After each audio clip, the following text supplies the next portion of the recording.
Assalamualaikum warahmatullahi wabarakatuh. Halo, berjumpa lagi pada mata pelajaran fisika bersama Ibu Risna Tati. Dan pada sesi kali ini Ibu akan menyampaikan cara membaca alat ukur. Materi ini disampaikan untuk kelas 10 SMA ataupun MA mata pelajaran fisika. Baik, mengawali pembelajaran hari ini, mari kita sama-sama membacakan basmalah. Bismillahirrohmanirrohim. Tujuan pembelajaran yang ingin dicapai pada materi kali ini adalah dapat membaca hasil pengukuran besaran panjang dengan menggunakan jangka sorong dan mikrometer sekrup. Yang kedua, mengetahui macam-macam alat ukur besaran pokok, panjang, massa, dan waktu. Baik, kita mulai dengan alat ukur panjang. Ibu yakin kalian sering sekali menggunakan alat ukur panjang ini. Ya, di SMP Anda atau kalian pasti telah menggunakan mistar, ya. Nah, coba kalian perhatikan gores-gores panjang dan gores-gores pendek pada mistar kalian. Berapakah jarak, berapakah panjang jarak antara dua gores panjang yang berdekatan? Dan berapakah panjang jarak antara dua gores pendek yang berdekatan? Ya, jarak antara dua gores pendek berdekatan pada mistar yang biasa kalian gunakan adalah sebesar 1 mm atau 0,1 cm. Nah, nilai ini menyatakan skala terkecil dari mistar. Sehingga ketelitian dari sebuah mistar adalah setengah dari skala terkecilnya. Jadi, ketelitian atau ketidakpastian mistar adalah setengah dikali 1 mm, yaitu sebesar 0,5 mm atau 0,05 cm. Dengan ketelitian 0,05 cm, maka mistar yang kalian gunakan untuk mengukur panjang sebuah buku atau bisa mengukur panjang pensil. Kemudian, dapatkah kalian mengukur diameter kelereng secara teliti dengan menggunakan mistar? Untuk mempermudah kalian mengukur diameter kelereng, maka gunakan alat ukur yang kedua, yaitu jangka sorong. Jangka sorong umumnya digunakan untuk mengukur diameter dalam benda, misalnya diameter cincin, dan juga dapat mengukur diameter luar sebuah benda, misalnya diameter kelereng. Nah, jangka sorong ini terdiri dari beberapa bagian. Ada yang namanya rahang tetap dan juga ada yang namanya rahang geser. Nah, dalam jangka sorong terdiri dua skala. Ada yang namanya skala utama dan ada yang namanya skala nonius. Skala terkecil dari jangka sorong adalah 0,1 mm atau 0,01 cm. Sehingga ketelitian jangka sorong adalah setengah kali 0,1 mm, yaitu 0,05 mm atau 0,005 cm. Cara membaca hasil pengukuran dengan menggunakan jangka sorong yaitu skala utama ditambah dengan skala nonius. Bisa kalian perhatikan pada contoh berikut, berapakah hasil pengukurannya jika gambar menunjukkan angka berikut. Jadi yang pertama, kita tentukan dulu skala utamanya. Skala utama itu yang berada di atas. Skala utama yang berada di atas, dia berhenti di angka 5,6. Ya.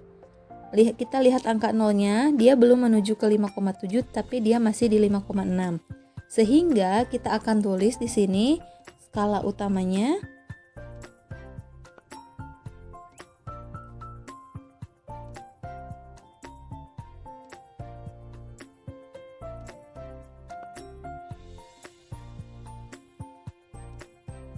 di sini berarti skala utamanya adalah sebesar 5,6. Ya. Kemudian mencari skala nonius, caranya adalah kalian lihat garis yang di bawah yang ada angka 0, 5, dan 10. Nah, cari garis yang berhimpit dengan garis yang di atasnya. Kita lihat dari angka 0. Angka 0 berhimpit tidak dengan garis yang di atas. Tidak kan? 1 tidak, kemudian garis kedua juga tidak, garis ketiga juga tidak, garis keempat hampir berhimpit dengan angka 6 kan, tapi tidak berhimpit. Kemudian garis 5 juga hampir merapat, hampir berhimpit, sejajar.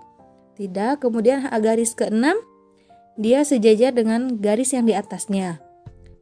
garis ke-7, ke-8, ke-9, dan ke-10 dia tidak sejajar dengan garis yang di atas, maka kita ambil tadi angka yang ke-6. Angka ke-6 ini kita kalikan dengan 0,01 ya, milimeter. Sehingga di sini skala noniusnya adalah 6 dikali 0,01 milimeter, yaitu sebesar 0,06. Kita jumlahkan 5,6 ditambah 0,06, yaitu hasilnya menjadi 5,66 mm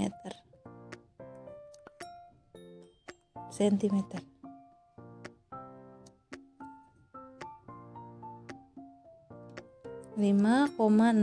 cm. Ini adalah hasil pengukuran dengan menggunakan jangka sorong. Selanjutnya, dapatkah kalian menggunakan jangka sorong untuk mengukur tebal selembar uang kertas atau diameter kawat tipis? Ya, untuk mengukur tebal selembar uang kertas, kita bisa gunakan alat yang ketiga, yaitu mikrometer skrup. Ya, mikrometer skrup itu memiliki skala terkecil sebesar 0,01 mm atau 0,001 cm. Cara membaca mikrometer skrup sama halnya dengan membaca jangka sorong. Kita harus menentukan skala utamanya dan kita jumlahkan dengan skala noniusnya. Mikrometer skrup ini cara penggunaannya diputar ya. Coba kita lihat. Di sini ada gambar yang menunjukkan skala utama. Ya, 0, 1, 2, 0, 1, 2, 3 ini menunjukkan skala utama. Kemudian garis yang kecil di bawah ini menunjukkan skala tengahan. Artinya kalau ini 0, kalau dia berhenti di sini berarti 0,5. Ini 1. Kalau di bawahnya berarti 1,5 dan seterusnya. Kemudian angka yang ada di sebelah kanan 20, 15, 10, 5 itu adalah skala noniusnya. Coba kalian lihat, skala utamanya menunjukkan angka 4,5 ya. Skala utamanya menunjukkan angka 4,5, sehingga kita bisa tulis di sini skala utamanya adalah 4,5. Kemudian skala noniusnya adalah skala yang berhimpit dan sejajar dengan sumbu utamanya. Di situ adalah setelah angka 2 garis setelah angka 10, berarti angka 12 ya. Skala noniusnya berarti 0,12. Sehingga hasil pembacaan dengan menggunakan mikrometer skrup itu adalah 4,62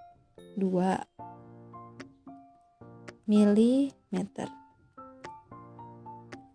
Ini cara membaca mikrometer skrup. Selanjutnya contoh yang kedua, untuk mempermudah lagi. Yang nomor 2,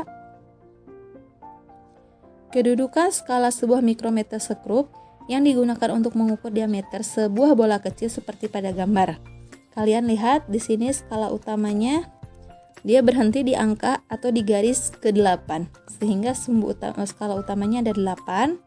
Kemudian skala noniusnya adalah satu garis setelah angka 15 kan, dia sejajar.